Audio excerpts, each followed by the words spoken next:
Story tonight span more than a decade. Zhang Gaoli first made contact with Peng Shuai in Tianjin, where he was serving as party secretary. The alleged assault took place 3 years ago. Zhang had invited Peng for a meal. He then pressured her to have sex.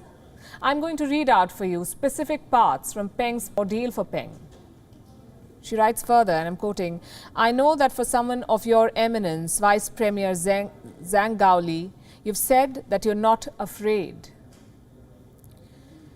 But even if it's just me, like an egg hitting a rock or a moth to a flame, courting self-destruction, I'll tell the truth about you.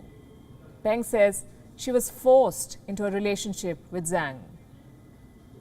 It's horrible. It makes you angry. And this is not even a unique story. Like I said, a lot of women live this horror. What makes this an exceptional act of courage on the part of Peng is that such stories are virtually unheard of in China. Never before have we heard of a senior Communist Party official being publicly accused of sexual assault.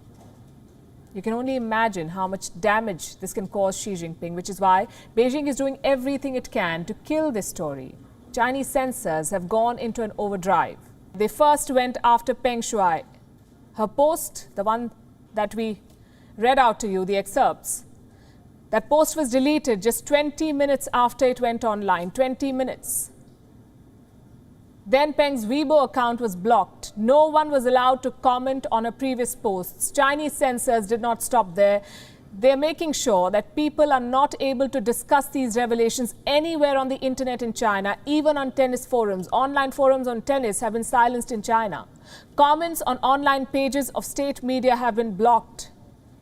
Comments on Chinese broadcaster CCTV's Weibo account have been disabled. This account alone has almost 24 million followers.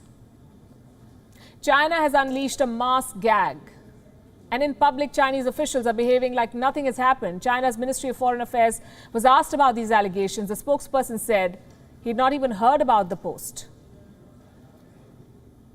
And no one is surprised by this response. In China, the culture of silence prevails. In the past, women in media, at universities, in the private sector, they've all come forward with accusations of sexual assault. They said it's almost like a tradition in their country. Men in powerful positions demand sexual favors. And the system looks the other way.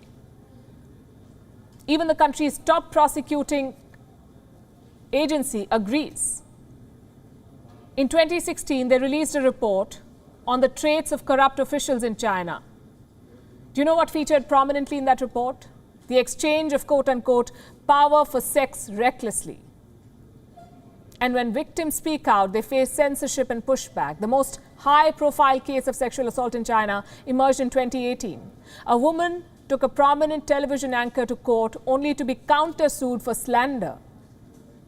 A court in Beijing said there wasn't enough evidence, insufficient evidence, the grounds on which the case was dismissed. So predators escape and survivors are persecuted. The latest case is proof.